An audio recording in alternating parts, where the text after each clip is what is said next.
Welcome to another review of another Resident Evil. I will be working through the Resident Evil games that I can be bothered reviewing. So I'm going to do 2 now, then 4 because I've already done 3, and then 5 and 6. I'll probably do 7 as well at some point, but I think after doing 6 Resident Evil game reviews I'll probably move on to something else. And I'll probably do 7 nearer to the release of 8, and then I'll get 8 and we'll see what that's all about. Yes, Resident Evil 2 Remake, and what a remake it is. It's not quite as faithful as the first Resident Evil remake was. There are bits that have been missed out, more particularly to do with the scenario Bs for each character, whereas the original Resident Evil 2 was like a supplementary thing. This is more like a retread of the same campaign with different items, which is a bit of a disappointment, I have to say. It was not quite on par where I wanted it to be for a remake. Same with Resident Evil 3 Remake. Even that was worse than this. This was a far better remake than 3. 3 was rushed. I'd heard rumours that Resident Evil 2 Remake and Resident Evil 3 Remake were meant to be in the same package. I don't know if that would have softened the blow. It might have, it probably would have, but we'll never know for sure because that's not what happened. And I can only talk about what did happen. Right, well, I'll do a deep dive into RE2 right now. The Resident Evil 2 Remake released 2019, January 21st I think it was. 2019, I was quite surprised for such a big and high profile project to come out so early in the year, but that seems to be that a lot of bigger games are now doing that. Not all of them, but like a lot of Sony games, a lot of Sony exclusives were coming out the first few months of the year rather than at Christmas time. There was mad speculation on this game, what it was going to be like. Is it going to be the fixed cameras like the originals? Is it going to be a third person? Obviously it turned out to be third person. I think that was the right choice. I don't think isometric cameras would have flown as much. It would have probably appeased a lot of the older generations of RE fans, but I think in the long run it would have damaged sales and it would have given it a more indie sort of feel, which I don't think that's what they were going for. Definitely not when you look at the finished product. I don't really like the stuck cameras, the isometric cameras, the fixed camera views. I'm not a big fan of it. I tend to run about in these games like a fucking headless chicken, and I tend to run straight into zombies. I still do that now because they're actually quite well placed in this game. The game's really fucking dark. They've managed to put that challenge into the game without it being too frustrating, I feel. I think the enemies are a little bullet spongy, so they kind of redressed that in RE3, but I'd like them to patch that out in this. Because you can shoot a zombie up to like 12 times in the head before it dies, and you're like, come on, I shouldn't be putting an entire clip, in fact more than an entire clip, into one enemy's napper before it decides to flop. So this is why I tend to play the game unassisted, because they're not as bullet spongy. They still get you, still grab you and take chunks out of you, but they're just not as nearly as frustrating to deal with. Even then, the game isn't actually all that easy. Who cares? I'll maybe do a video about video game difficulty gatekeeping in the future, but not just now. I have to say one of the most striking things about RE2 Remake is the graphics. Graphics are immensely good. It's using the RE7 engine, and that game looked absolutely phenomenal as well. So this game really it benefits from that engine, as does RE3 Remake. The soundtrack's been reworked, all the sounds have been reworked, the atmosphere of the game is just a technical marvel, if you will. It's absolutely fucking terrifying in sections when you're walking down a dark corridor and there's a pipe that's busting, there's water everywhere and the lights are flickering and it's just this sort of ambient roaring noise going in the background and you're like, fuck, it's brilliant. There's not actually a lot of sections like that in the game, and they more appear in the earlier sections. I kind of tend to find that the lab section wasn't as scary, but it still had its moments, but it was definitely a lot cleaner looking, apart from the blood splats. But the first part of the game, from when you start and you go into the petrol station to the bit where you get to when you're going into the lab at the end, oh man, even the sewers are pretty good. And I'm not usually a big fan of sewer levels because they're claustrophobic, they're not actually all that interesting to look at, and it can be difficult to avoid enemies in those sections because of the limited space. I get why they had to be there because the original game had the sewers. There is no giant spiders this time round. There's the mini boss fight you had in scenario B in the original with that sort of Birkin parasite. Those are what you fight in the sewer. They can be a major pain in the tits. Because you have to shoot the eye, but you have to shoot the eye enough that it's damaged, that it's exposed before you can do actual damage. And if you're not careful, you can really get fucked up with these creatures and they'll sick what looks like liquid jobby all over you. Liquid poo. Ugh, it's minging, but it does look pretty good, but yeah, they're annoying. And it is their sheer size in a confined space that makes them quite irritating to deal with. But never mind, they're cool. I like the change. I miss the spiders, but maybe, I don't know, maybe it was just an aesthetic choice, or they couldn't get them operating properly. Who indeed knows? Not me, that's for sure. Other things that have made it over from the RE1 remake are the quick button escapes when you get grabbed by an alpha prototype weapon thing in the sewers, or a zombie or anything like that, and you'll put the knife into their neck, or you'll put a grenade in their mouth and they'll blow up. That's pretty cool, I like that actually. You can disorientate lickers with your flashbang grenades. This is good fun. The licker redesign's pretty terrifying, and these things, I never really found the lickers to be all that threatening in RE2, the original one from 1998. Now they can fuck you up quite badly.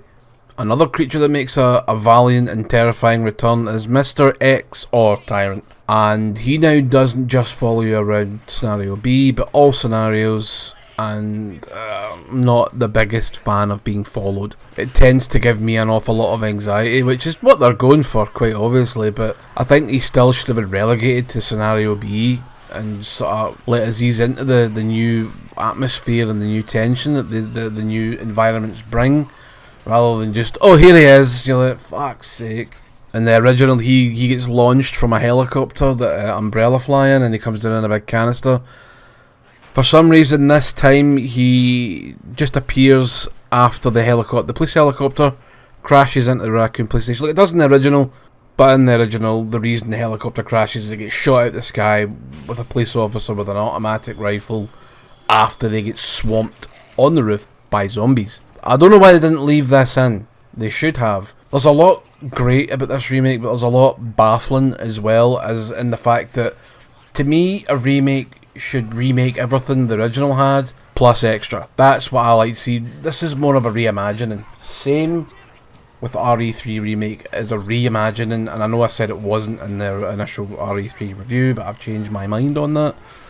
Remakes typically should have everything, like, almost verbatim from the original, like the way RE1 did it. I mean, RE1 was and is the greatest remake of a video game I've seen in a while, and I don't know why they didn't do that with this one. It seems that some parts of it are being cut unnecessarily, and it's been unnecessarily rushed out the door.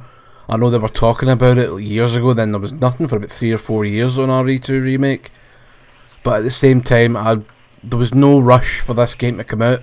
People weren't going, oh well, it's not coming out, we've not heard about it, it's dead. I mean, there's other games at that time. Look at Final Fantasy VII Remake. That had been talked about for like decades, it seems, before it was released, and people clamoured over that. So I don't know why they felt the need to do this sort of cutting things back and cutting things out and completely changing things.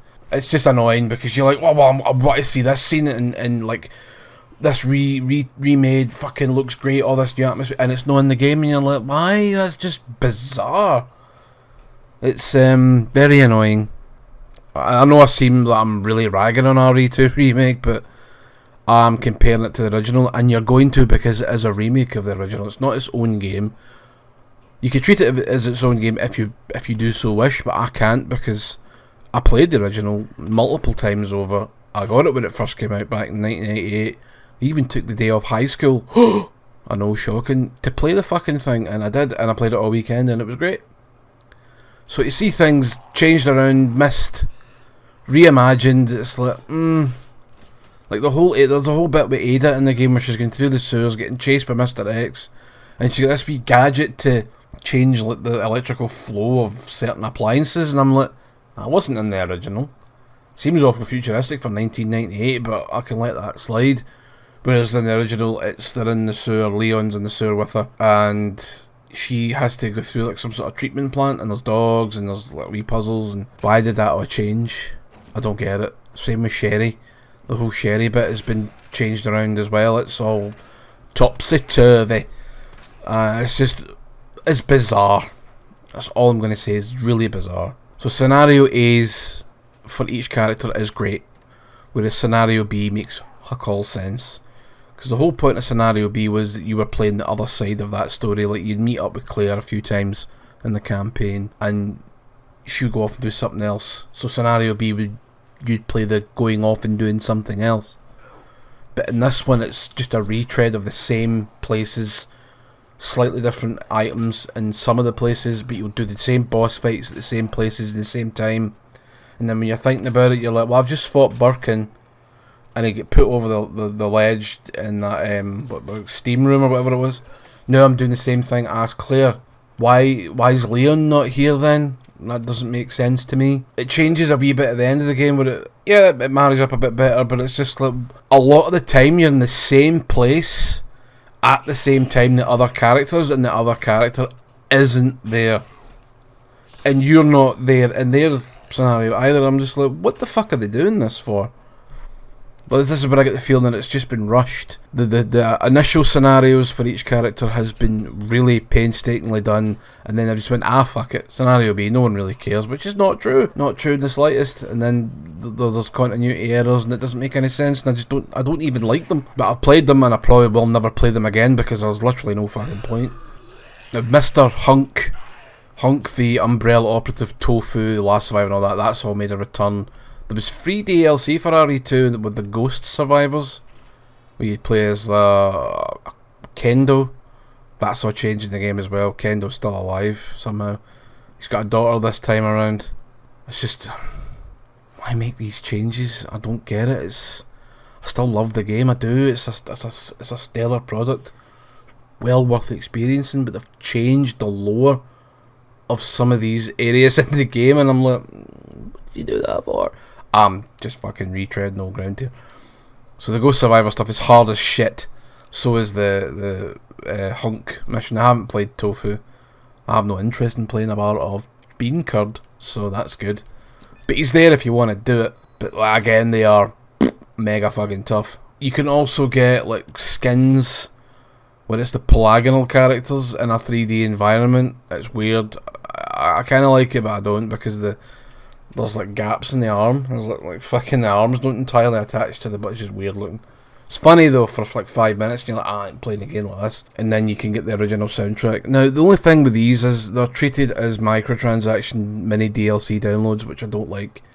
I kind of feel the nostalgic aspects should have been part of the main title, along with all the other costumes. You do get other costumes. I got them with the collector's edition, but you shouldn't have to pay a couple £100 to get a couple of skins and a soundtrack change, you know. But it is what it is, and that's just the way the industry goes. They're neat that they're there, but you're going to have to pay extra, which isn't so much a problem now, because you get Resident Evil 2 for around 20 quid. And I think the soundtrack, the original soundtrack, is about £2, and I think each of these packs is about £2 each. So you could probably get the whole thing for about 30, maybe less, but it's still annoying that it's there. So in conclusion, this game is fantastic. It's a brilliant game. I love it. I think there's a lot wrong with it, and that's just a shame. It's just a shame that it turned out that way. But if you're a Resident Evil fan, even if you're a new Resident Evil fan, old Resident Evil fan, doesn't matter, I still recommend you play this. And play it again, and just enjoy what they've put down for us, which is of extremely high quality. And that's all I'll say, and I'll thank you for watching the video. Please like, share, subscribe, all that jazz if you do so feel like it, and I'll see you in the next one. Adios!